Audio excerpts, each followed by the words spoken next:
안녕하십니까. 덕후맨입니다. 에너지관리 기능사 필기 기출보급 및 예상문제풀이 두 번째 시간입니다. 여러분을 환영합니다. 문제로 들어가도록 하겠습니다. 보일러 드럼 없이 초인계 압력 이상에서 고압전기를 발생시키는 보일러는 보일러 드럼 없이 뭐만으로요? 보일러 관만 가지고 관유 보일러입니다. 보일러의 드럼 없이 초인계 압력 이상에서 고압전기를 발생시키는 보일러 관유 보일러가 되겠습니다.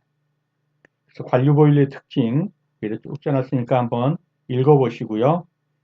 관유 보일러는 드럼을 본체로 하는 노통정관식도 아니고 증기 드럼을 본체로 하는 수관식 보일러도 아닙니다.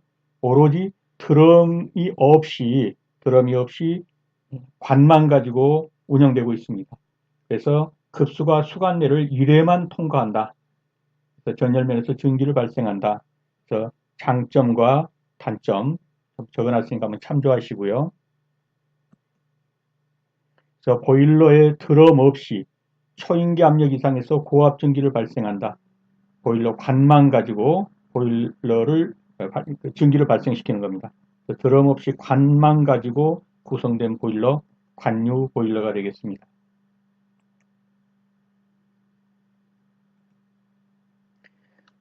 수위 자동 제어 장치에서 수위와 전기 유량을 동시에 검출하여 급수 배부의 궤도가 조절되도록 하는 방식. 수위만 검출되도록 하면 뭡니까? 단요소식이죠. 근데 수위와 전기 유량 두 가지가 검출될 수 있으면은 이요소식 두 가지니까요. 이요소식 수위, 전기 유량 플러스 급수량까지 검출될 수 있으면은 3요소식이죠. 그래서 여기서는 수위와 전기 유량 두 가지 요소가 검출된다고 그러기 때문에 이 요소식이 되겠습니다. 단요소식은 수위만 검출, 이 요소식은 수위와 전기량, 3요소식은 수위, 전기량, 급수량. 절탄기에 대한 설명으로 옳은 거. 절탄기. 전략한다는 말이죠. 예. 노도에 연결해 가지고 폐수열을 이용해서 급수를 예열하는 것이죠. 그래서 보일러 급수를 예열하는 장치 또는 보일러의 급수를 폐수를 이용하여 보일러 급수를 예열하는 장치 이렇게 되겠고요. 절탄기 급수 예열기는 연도에다가 설치해 가지고 배기가스의 손실열을 이용해서 급수를 예열하는 폐열 회수 장치 또는 보일러의 급수 예열 장치 이러면 되겠습니다. 절탄기 노도에 설치해서 배기가스의 손실열을 이용해 가지고 급수를 예열하는 장치입니다. 세정식 집진장치 중 하나인 회전식 집진장치의 특징에 관한 설명으로 가장 거리가 먼 것. 구조가 대체적으로 간단하고 조작이 쉽다. 맞죠? 급수배관을 따로 설치할 필요가 없으므로 죄송합니다. 급수배관을 따로 설치할 필요가 없으므로 설치 공간이 적게 된다. 맞나요? 틀리나요? 틀렸죠? 어디가 틀렸나요? 급수배관을 따로 설치할 필요가 없다. 이분이 틀린 것이죠. 3번을 볼까요? 집지물을 회수할 때 탈수, 여과, 건조 등을 수행할 수 있는 별도의 장치가 필요합니다. 급수장치, 급수로 그러니까 습식이죠, 습식. 돌려서 집진을 하니까. 그래서 탈수장치, 여과장치, 건조장치, 급수장치가 다 필요합니다. 근데 필요 없다 그랬기 때문에 2번이 틀리고 정답이 되겠고요. 비교적 큰 압력 손실을 견딜 수 있습니다.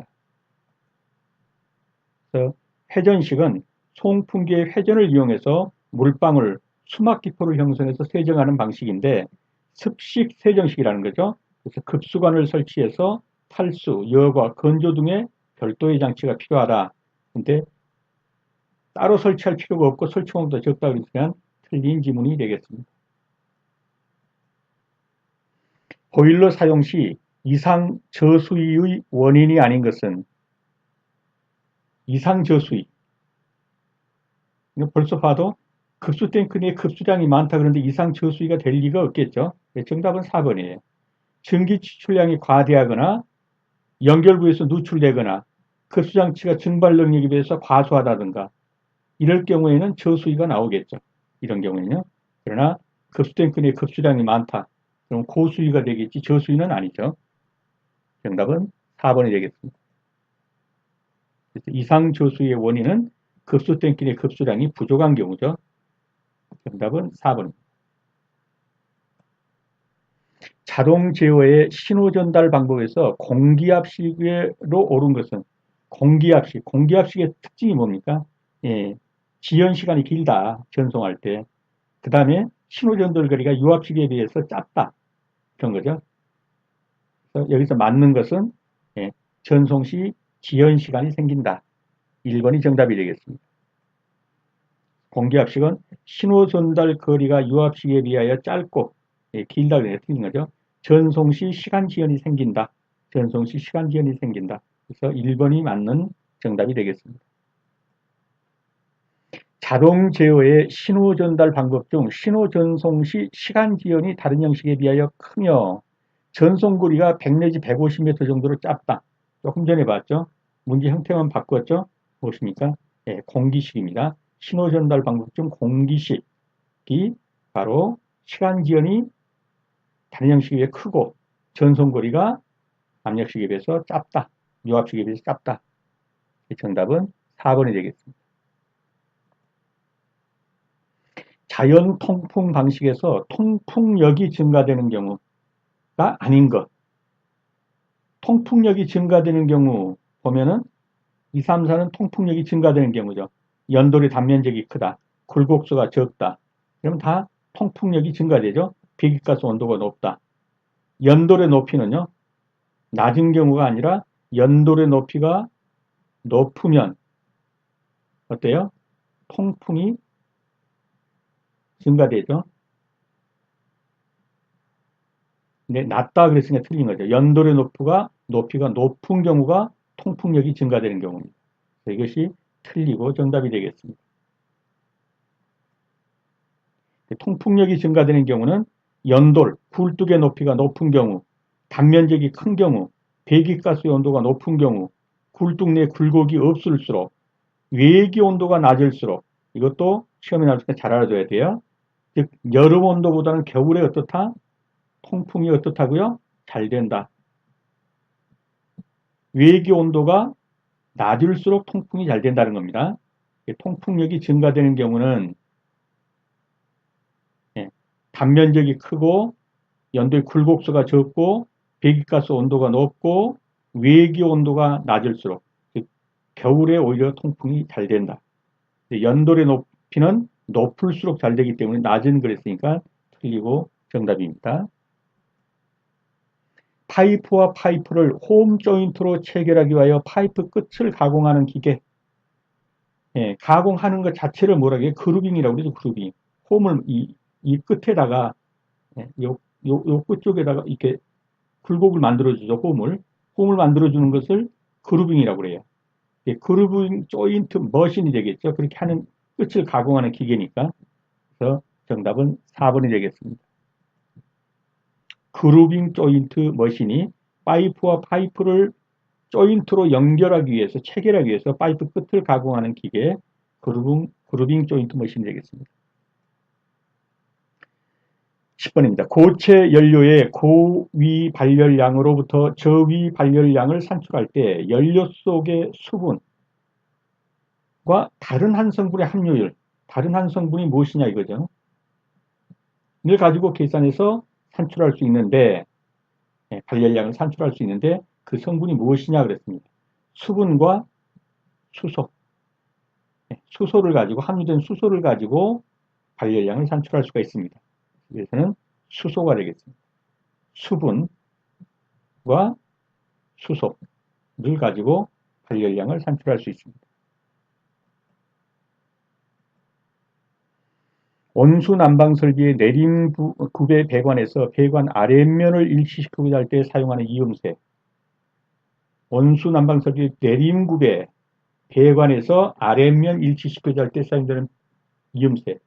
윗면이든 아래면이든 내림구배에서는 어떤 것이 사용됩니까? 예, 편심 레듀서가 사용되죠. 정답은 2번 편심 레듀서입니다. 그림으로 보면 이렇게 생긴 거죠.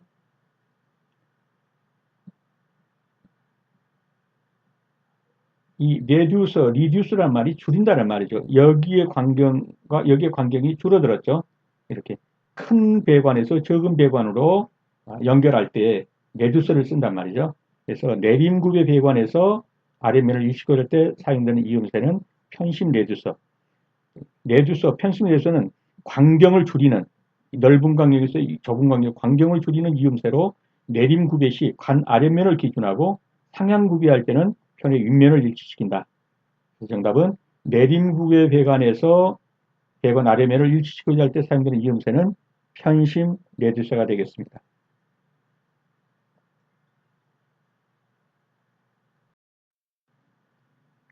다음 보온제 중 유기질 보온제에 속하는 것은 무기질 보온제와 유기질 보온제인데요.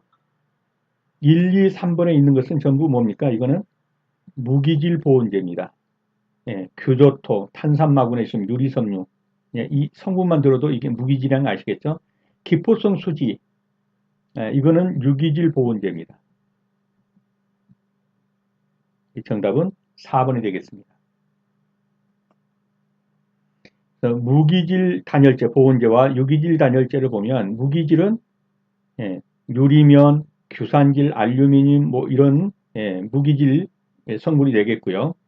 유기질은 특별히 어떤 거냐면은 이 스티로폼 계통 합성세제죠. 그래서 화학적으로 합성한 물질을 이용해서 단열재로 사용하는 것, 이것이 유기질 단열재예요.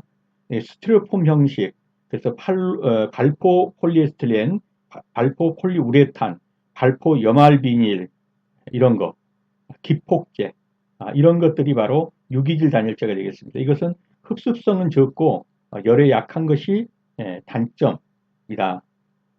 흡수성이 적다는 것은 장점이죠. 열에 약하다는 건 단점이 되겠습니다.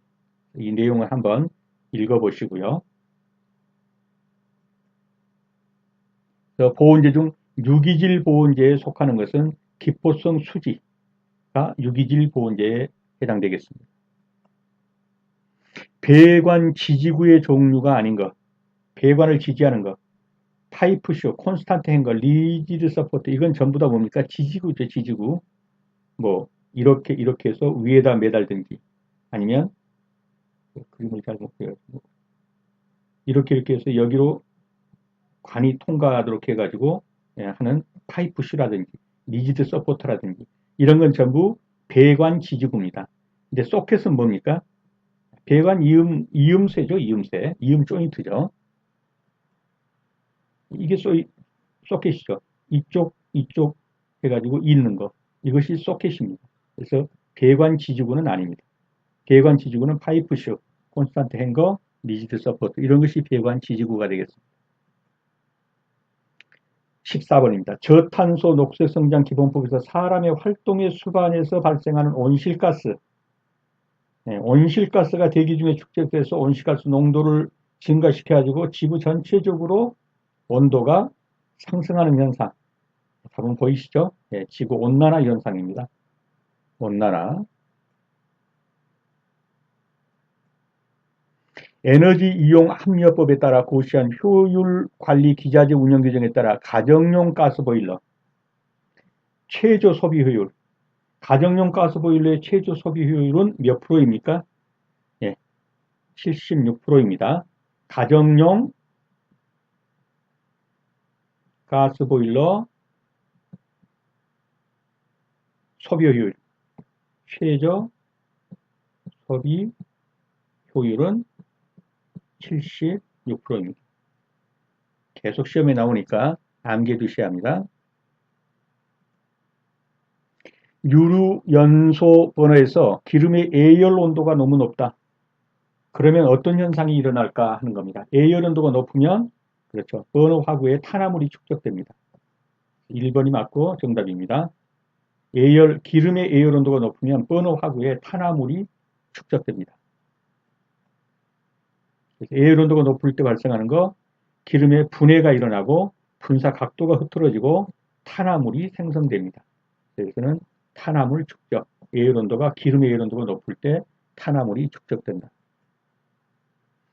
전열 면적이 40제곱평방인 수직 보일러를 2시간 연소시킨 결과 4,000kg의 증기가 발생했다. 보일러의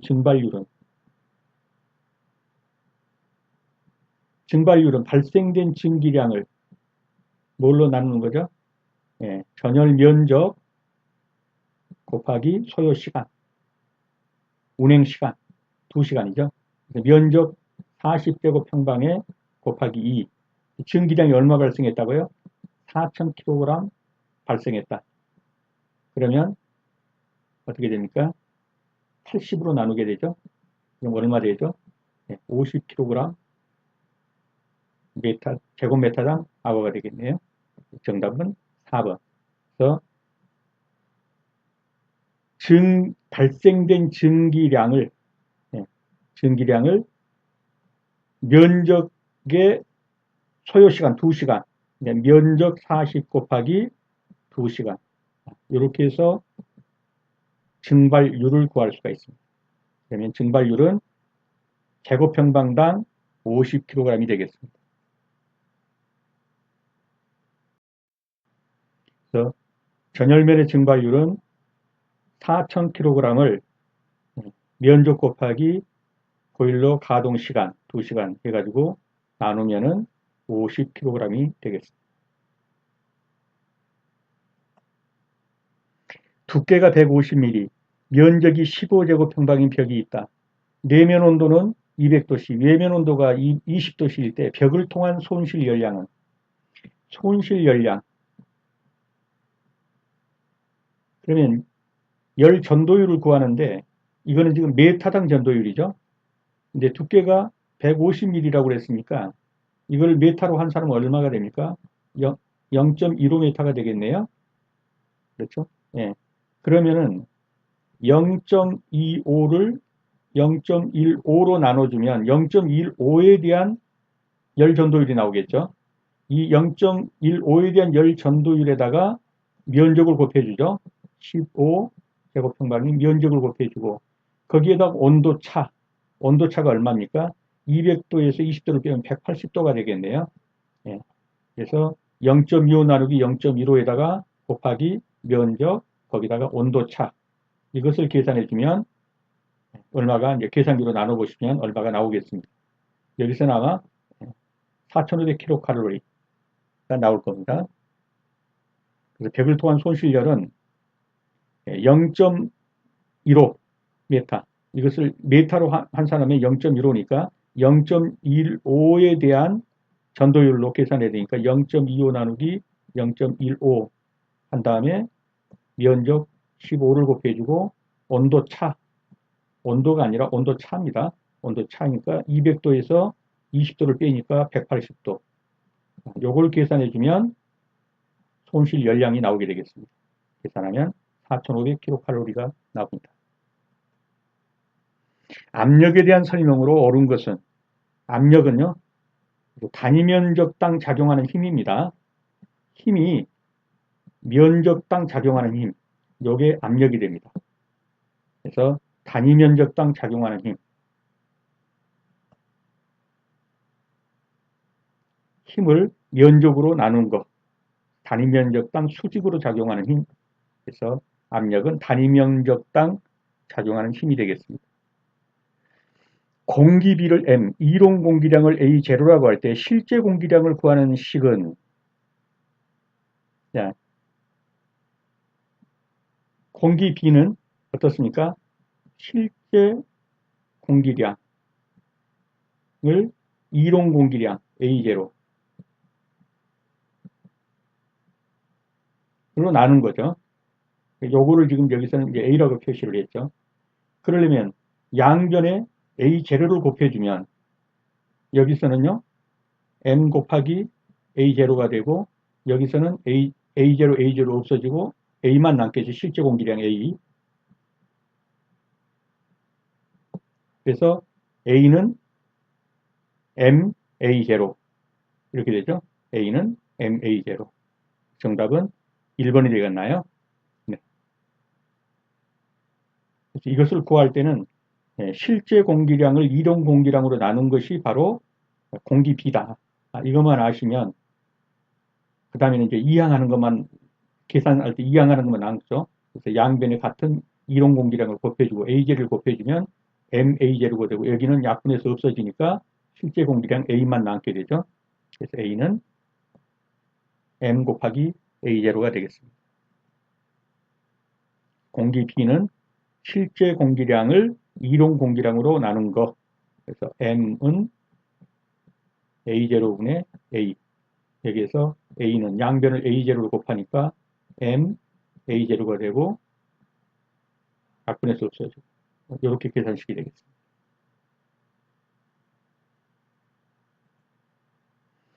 상태 변화 없이 물체의 온도 변화에만 소요되는 열량은, 그러니까 온도와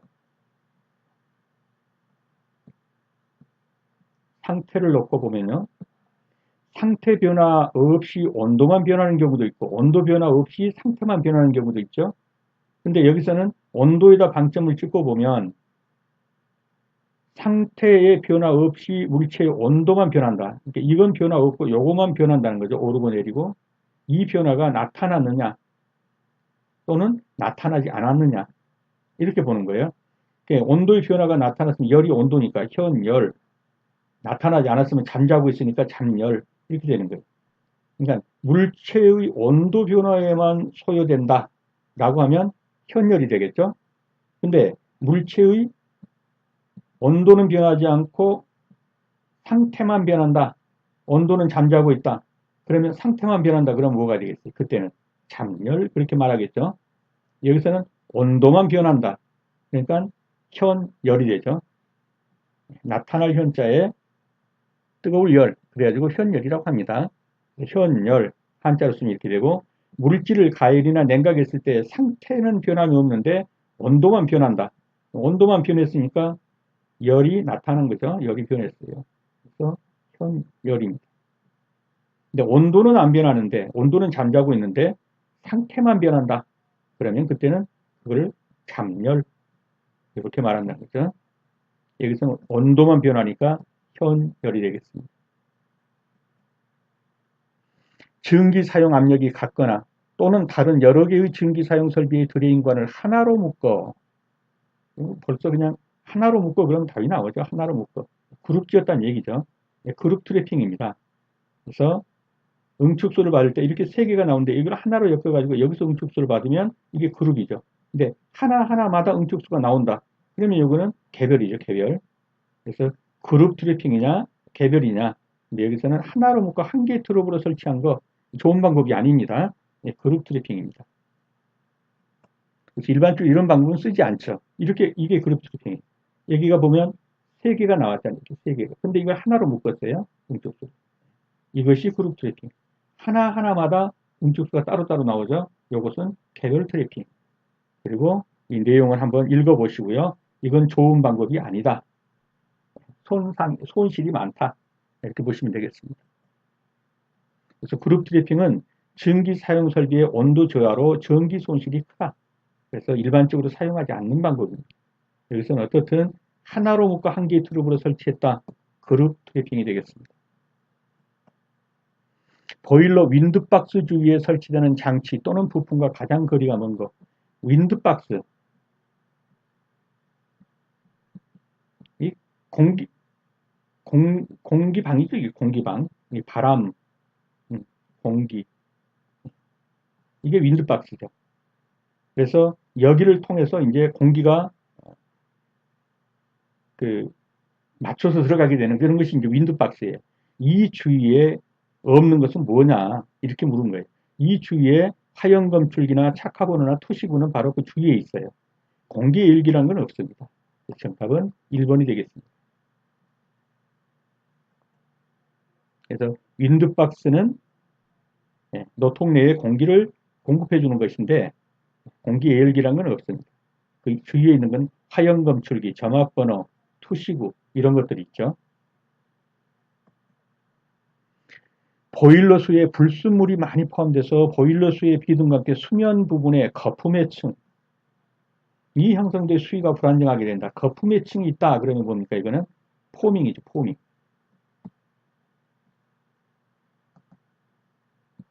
이건 어떤 형태 이런 말도 있지만 스티로폼 같이 이렇게 거품이 어떤 층을 이루고 있는 거 이런 걸 포밍이라고 해요. 그래서 정답은 포밍이 되겠습니다.